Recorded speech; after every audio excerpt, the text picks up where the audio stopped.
అందరికీ నమస్కారం. Welcome to Leo news. మాజీ ఎంపీ వైఎస్ వివేకానందరెడ్డి గారి హత్య కేసుకు సంబంధించి మరికొన్ని కీలక విషయాలు బయటకు రావడం జరిగింది. ఏదైతే ఇప్పటివరకు ఈ హత్య కేసుకు సంబంధించి కీలక సాక్షులు ఉన్నటువంటి వ్యక్తులు ఒక్కొక్కరుగా మరణిస్తూ రావడంతో తాజాగా ఆయన వాచ్మెన్గా ఉన్నటువంటి వ్యక్తి రంగయ్య కూడా మృతి చెందడంతో అనేక రకాలైనటువంటి అనుమానాలు వ్యక్తమవుతూ ఉన్నాయి. దీనికి సంబంధించి రంగయ్య గారి భార్య వాళ్ళ ఆ హస్బెండ్ ఎవరైతే ఉన్నారో ఆయన మృతికి సంబంధించి మాకు కూడా అనుమానాలు ఉన్నాయని చెప్పడంతో మరొకసారి రీపోస్ట్ మార్టం చేయాల్సిందిగా ఆదేశాలు జారీ చేయడం జరిగింది. తాజాగా ఈ యొక్క హత్యకు సంబంధించి చంద్రబాబు నాయుడు గారు కూడా ప్రస్తావించడం, ఆంధ్రప్రదేశ్ రాష్ట్ర మంత్రి మండలి కూడా సుమారుగా గంట సేపు చర్చించడం తీవ్ర చర్చనీయాంశంగా మారింది. దీనికి సంబంధించి పూర్తి వివరాలు తెలుసుకునే ప్రయత్నం చేద్దాం. మనతో ఉన్నారు జనసేన పార్టీ రాష్ట్ర అధికార ప్రతినిధి కోసంపూడి శ్రీనివాస్ గారు. సార్ నమస్కారం అండి. వైఎస్ వివేకానందరెడ్డి గారి హత్య కేసు రేపు మార్చి 15 వస్తుంటే రేపు వచ్చే వారం మార్చి 15కి 6 సంవత్సరాలు. ఈ 6 సంవత్సరాల్లో కూడా కేసు వెళ్లాల్సినటువంటి దారిలో వెళ్లకుండా ఎన్ని పక్కదారులు పడుతుందో రాష్ట్ర ప్రజలందరూ కూడా చూస్తున్నారు. సాక్షాత్తుగా దేశంలో ఉన్నటువంటి అత్యున్నతమైనటువంటి విచారణ సంస్థ సిబిఐ చేతిలో ఉన్నా కూడా ఇంకా కేసుకు న్యాయం జరగకపోవడం ఏంటి? వ్యక్తులందరూ మరణిస్తూ ఉంటే ఇంకా కేసుకి ఎప్పుడు న్యాయం జరుగుతుంది? రంగయ్య దాదాపు ఆయన వయసు రీత్యా కొద్దిగా పెద్ద వయసు అయినప్పటికీ కూడా వాళ్ళ సొంత భార్య చెబుతూ ఉంది, మా ఆయన చాలా ఆరోగ్యంగా ఉన్నాడు, మరి సడన్గా చనిపోవడం మాకు కూడా అనుమానంగా ఉందని చెప్పి చెబుతున్నారు. దీనికి సంబంధించి సాక్షిలో కూడా పోలీసులు కొడితే చనిపోయారని రాశారు. అప్పుడు చూసుకుంటే నారాసుర చరిత్ర అని చెప్పి రాశారు. ఇప్పుడు చూసుకుంటేనేమో పోలీసులు కొడితే చనిపోయారు అంటున్నారు. ఈ కేసు ఇంకా ఎన్ని మలుపులు తిరుగుతుందంటారు? దీనికి పులి స్టాప్ పడే అవకాశం ఉందంటారా లేదా? వెంకట్ గారు, అంటే ఇటువంటి కేసులు గురించి మనం చూసినప్పుడల్లా అసలు ఈ న్యాయ వ్యవస్థ లేకపోతే అది దర్యాప్తు సంస్థలు కానీ వాటి పనితీరు మీద కూడా కొంచెం ఒక్కొక్కసారి అపనమ్మకం ఏర్పడుతూ ఉంటుంది. చనిపోయిన వ్యక్తి సాధారణ వ్యక్తి కాదు. ఆయన మాజీ ఎంపీ, మాజీ సీఎం గారి తమ్ముడు, మాజీ ముఖ్యమంత్రి గారి బాబాయ్. అతను వైఎస్ఆర్ ఫ్యామిలీలో పుట్టినప్పుడు కూడా వివాదరహితుడు. అక్కడ అంటే అతనికి మిగతాలో ఆ కుటుంబంలో ఉన్న వ్యక్తులకి ఆ ప్రవర్తన విధానాలకి అసలు సంబంధం ఉండదు. అత్యంత సాధారణ జీవితం గడుపుతాడు. ఎవరితోటి విభేదాలు లేనటువంటి వ్యక్తి అతను. 2019 మార్చి 15వ తారీఖున ఆ రోజు హత్యకు గురైనప్పుడు నిజంగా పార్టీలకు అతీతంగా అందరూ కూడా చాలా బాధపడ్డారు. మంచి వ్యక్తి ఇలా అయింది ఏంటని. ఉదయాన్నే టీవీల్లో వచ్చిన వార్తలు ఏంటంటే, ముఖ్యంగా సాక్షి మీడియాలో గుండెపోటు అని వార్త వచ్చింది. సరే, సహజంగా ఒక పెద్ద వయసు చిన్నతనంలోనే అందరికీ గుండెపోట్లు వస్తున్నాయి, అలా చనిపోయారని బాధపడితే అది అలా సీన్ మారి గొడ్డల పోటు అయింది. ఆ బాడీని చూసిన వాళ్ళు ఎవరైనా కూడా అది హత్యే తప్ప మరొకటి కాదు, ఎవరికైనా అర్థమవుద్ది, చిన్నపిల్లలు కూడా అర్థమవుద్ది.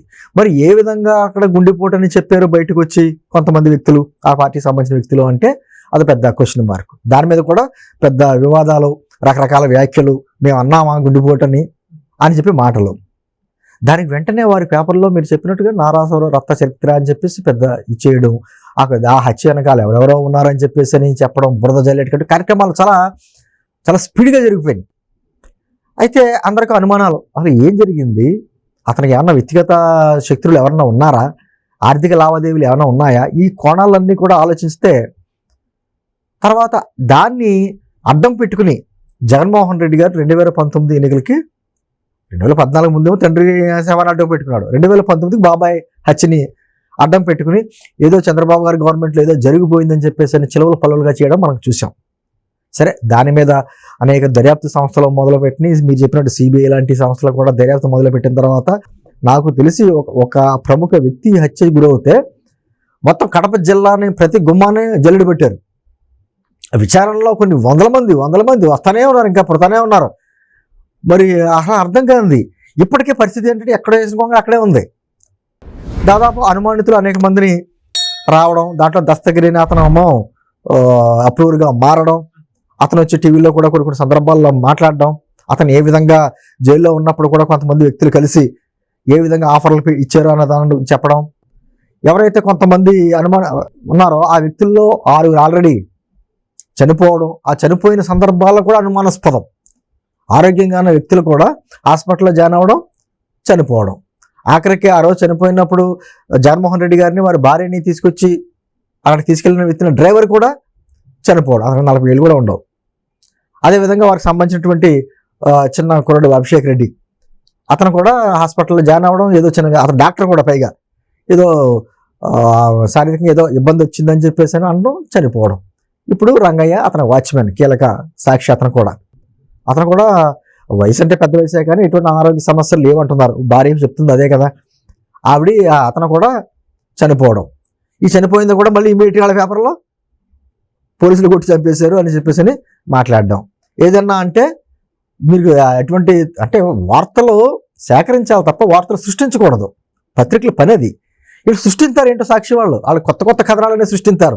ఆ సృష్టించి కథ రాసేయడం, వాళ్ళ ఏంటి ఇదే తప్పుడు కథలు ఎలా రాస్తారు మీరు అని చెప్పేసి వాళ్ళ మీద కేసు పెడితే, అదిగో మా గొంతులో కూతున్నారు ప్రజాస్వామ్యాన్ని కూడి చేస్తున్నారని మళ్ళీ ఆ గోడ వెనకాల దాక్కోడు. ఏం అర్థం కాదు. నేను అంటుంది అటువంటి వ్యక్తి. ఎందుకు చెప్తున్నాను వెంకట గారు, నాకు ఆయనతోటి వ్యక్తిగత పరిచయం బాగుంది.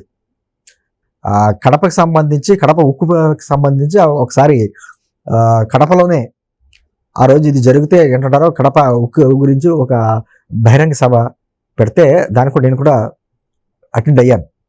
అటెండ్ అయితే ఆ సభలో అంటే నేను చిన్న ఉదాహరణే, పెద్ద ఇదేం కాదు కానీ నేను మామూలుగా నన్ను పిలిచారు, స్టేజ్ ఎక్కాను, కూర్చున్నాను. ముందు కాంగ్రెస్ మన ఎంపీ గారు అవినాష్ రెడ్డి గారు వాళ్ళు కూర్చున్నారు, తులసి రెడ్డి గారు లాంటి వాళ్ళు ఉన్నారు, సిపిఐ రామకృష్ణ లాంటి గారు పెద్ద అందరూ కూర్చున్నారు. నేను వెనకాల కూర్చున్నా. ఆయన వచ్చి నన్ను ముందు కూర్చోబెట్టి నన్ను వెనకాల కూర్చున్నాడు. సార్ పెద్దగారు మీరు కూర్చోవాలి, మీరు తప్ప నేను కూర్చోవడం ఏంటి అంటే, మీరు మాకు గెస్ట్ లాంటి వ్యక్తి, మీరు ఉండాలి తప్ప మేము ఉండకూడదు ఇక్కడ అని వెనకాల కూర్చున్నాడు ఆయన. అంటే ఎక్కడ చాలా తగ్గింపు తత్వంతో వ్యవహరిస్తాడు. అటువంటి వ్యక్తి మరణిస్తే కూడా, అంత ప్రముఖ వ్యక్తి మరణిస్తే కూడా ఎన్ని ఘటనలు చూసేవాడు వెంకట గారు. సిబిఐ దర్యాప్తుకు వస్తే కర్నూలులోని ఆ రోజున ఒక కర్ఫ్యూ వాతావరణం కింద సిబిఐ అధికారులు కూడా రానివ్వలేదు. ఆ ఎంక్వైరీ చేస్తున్నటువంటి పోలీసు అధికారుల మీద తిరిగి కేసులు, సిబిఐ అధికారుల మీద తిరిగి కేసులు. అంటే అసలు మరణానికి ఒక కారణం ఉండాలి కదా.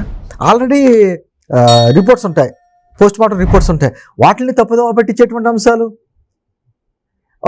పైగా ఎన్నితో పాటు కంటే మనం ముఖ్యంగా గమనించవలసింది వెంకట గారు, క్యారెక్టర్ అసాసినేషన్. అతనికి ఏదో రెండో భార్య ఉందని, అక్కడ ఆస్తుల పంపకాల్లో గొడవలు వచ్చినాయని, రకరకాలు. తన తండ్రి హత్యకు గురయ్యాడు, మా కుటుంబానికి న్యాయం చేయండి వివేకానంద రెడ్డి గారి కూతురు సునీత రెడ్డి గారు ఢిల్లీకి ఇక్కడికి మొత్తం తెలంగాణ హైకోర్టుకి ఇన్ని రకాలుగా కోర్టులు మెట్లెక్కి దిగిందండి. ఆవిడని కూడా క్యారెక్టర్ అసాసినేషన్, అల్లుడే చంపేశాడు అన్నట్టుగా ఆస్తుల గురించి. అంటే అసలు దీనికి ఒక అర్థం లేకుండా అయిపోయి ఈ రోజున నిన్న క్యాబినెట్ మీటింగ్ అయిన తర్వాత డిస్కషన్ వస్తే డీజీపీ గారిని మొట్టమొదటిసారిగా పిలిచి కూర్చోబెట్టి మాట్లాడారు ముఖ్యమంత్రి గారు. అసలు ఏం జరిగింది, ఏం జరుగుతుంది, అసలు ఇలా వ్యక్తులందరూ అనుమానాస్పదంగా మరణిస్తూ ఉంటే ఈ కేసుకి ఇంకా అర్థమేముంది? రేపు పొద్దున ఈ చనిపోయిన వారిలోనే ఎవరన్నా ఉన్నారేమో, అసలైన సాక్షులు చనిపోతే ఇంకా ఈ విషయం ఏమైపోద్ది అని దాని కడప ఎస్పీ గారు కూడా మాట్లాడాడు అన్న. నేను అంటుంది ఇప్పటికైనా మనం అందరూ కోరుకునేది ఏంటంటే, ఒక ప్రముఖ వ్యక్తి మరణించిన తర్వాత దర్యాప్తు సంస్థలు ఇంత ఇదిగా పోనీ అని విచారణ ఏమైనా తక్కువ చేశారా? నేను ఇందాక చెప్పినట్టు కడపలో మొత్తం జిల్లా మొత్తం జైలు పట్టేశారు, అయినా ఎక్కడ ఏం తెలియట్లేదే, ఎవరు దోషులో తెలియట్లేదే. స్వయాన వారి చెల్లి జగన్మోహన్ రెడ్డి గారి చెల్లెలే మాట్లాడితే వివేకానంద రెడ్డి గారి నిందితుల్ని పక్కన పెట్టి తిరుగుతున్నావు, నువ్వు నిందితులను కాపాడుతున్నావు అని చెప్పి స్వయంగా ఆవిడే అంటుంది. మరి ఎందుకు చర్యలు తీసుకుంటలేదు, ఎందుకు ముందుకు రావట్లేదు, మాట్లాడట్లేదు అంటే ఇంకా నిందితులకే అండగా ఎందుకు మాట్లాడుతున్నారు? అసలు ఎప్పుడు తేలుతుంది ఈ కేసులు ఏంటంది? ఎవరిని మనం క్వశ్చన్ చేయాలి? దర్యాప్తు సంస్థలను క్వశ్చన్ చేయాలా, పోలీసులు క్వశ్చన్ చేయాలా, లేకపోతే ఎవరిని క్వశ్చన్ చేయాలి? అందుకనే దీని మీద చాలా సీరియస్ ఈ రోజున కూటమి ప్రభుత్వం పెట్టింది. ఖచ్చితంగా త్వరితగతిన విచారణ జరిపి ఏదో ముందు ఎవరైతే నిందితులు ఉన్నారో నిందితులకు శిక్షలు పడేటువంటి కార్యక్రమం చేపట్టే కార్యక్రమంగా నిన్నంతా అంత డిస్కషన్ చేశారు. ఏంటి గత 5 సంవత్సరాల్లోని ఏదైతే అతని గురించి అతను ప్రతిపక్షంలో ఉన్నప్పుడు ఏమన్నాడు, సిబిఐ ఎంక్వైరీ చేయాలని చెప్పేసి డిమాండ్ చేసిన వ్యక్తి తన అధికారంలోకి వచ్చిన తర్వాత సిబిఐ ఎంక్వైరీ అక్కర్లేదన్నాడు. ఆయన ఎందుకు అక్కర్లేదన్నాడు?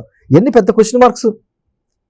ఇప్పుడు ఎవరైతే వారి కుటుంబీకులే అంటున్నారో నిందితులను పక్కన పెట్టి తిరుగుతున్నాడు జగన్మోహన్ రెడ్డి అంటే మరి దానికి ఎందుకు సమాధానం చెప్పట్లేదు? ఇవన్నీ కూడా పెద్ద క్వశ్చన్ మార్క్స్. ఎప్పటికైనా కూటమి ప్రభుత్వంలో అందరూ కోరుకునేది ఏంటంటే ఎవరు అసలు నిందితులు, ఏం జరిగింది, కారణాలు ఏంటి? ఎందుకంటే వివేకానంద రెడ్డి గారు కేవలం అతను బతికుండగానే వైఎస్ఆర్ ఫ్యామిలీలోనే ఉండి ఆ కుటుంబంలో కూడా చాలా అవమానాలు పొందాడు ఆయన. ఆ రోజున జగన్మోహన్ రెడ్డి గారు ఎంపీ కావడానికే ఇతన్ని బలవంతంగా దించేశారు, బలవంతంగా పక్కకు పెట్టారు. ఇంకా రకరకాల వార్తలు వచ్చాయి అప్పట్లో. అక్కడ బాబాయిని కూడా చొక్కా పెట్టి గింటాడు జగన్మోహన్ రెడ్డి, అటువంటి మనస్తత్వం ఉన్న వ్యక్తి. ఇతని వలన తండ్రి కూడా తలపోటుగా తయారయ్యాడు అనేటువంటి రకరకాల వార్తలు కూడా వచ్చి అప్పట్లో. ఏది నిజం మనకు తెలియదు. కానీ ఏమంటున్నానంటే ఎప్పటికైనా అక్కడ ఉన్నటువంటి చాలా మంది లోకల్ వ్యక్తులకు కూడా తెలుసు ఇటువంటి వ్యక్తో వివేకానంద రెడ్డి గారికి తెలుసు. అసలు ఎవరు నిందితులు కూడా తెలుసేమో, కానీ ఎవరు మాట్లాడలేని పరిస్థితి. దర్యాప్తు వేగవంతంగా జరగాలి అంటే ఒక నమ్మకం కూడా ప్రజలకు ఏర్పడాలి. ఓహో, ఒక వ్యక్తి హత్య జరిగిన తర్వాత దర్యాప్తు ఇంత వేగంగా జరుగుతుందని ఒక నమ్మకం కూడా కలగాలి. లేకపోతే ఏమవుతుందంటే సిబిఐ లాంటి అత్యుత్తమైనటువంటి దర్యాప్తు సంస్థ మీద కూడా అనుమానాలు వస్తున్నాయి. ఎందుకు జరగట్లేదు, దీని వెనకాల ఏమైనా పెద్దలు ఉన్నారా, ఎవరైనా ఆపుతున్నారా, సుప్రీంకోర్టులో ఫైల్ ఎందుకు వెనక్కి వెళ్తుంది, ఎవరు దీని వెనకాల ఉన్నారు, ఇవన్నీ రావాలిగా. ఖచ్చితంగా కూటమి ప్రభుత్వం అయితే వెంకట గారు ప్రత్యేక దృష్టి పెట్టింది. ఈ అనుమానంగా ఎవరైతే మరణాలు జరిగినాయో నిజంగా వీటి వెనకాల ఏమన్నా అసలు స్టోరీ ఉందా, నిజంగా అనారోగ్య కారణాలతో చనిపోయారా.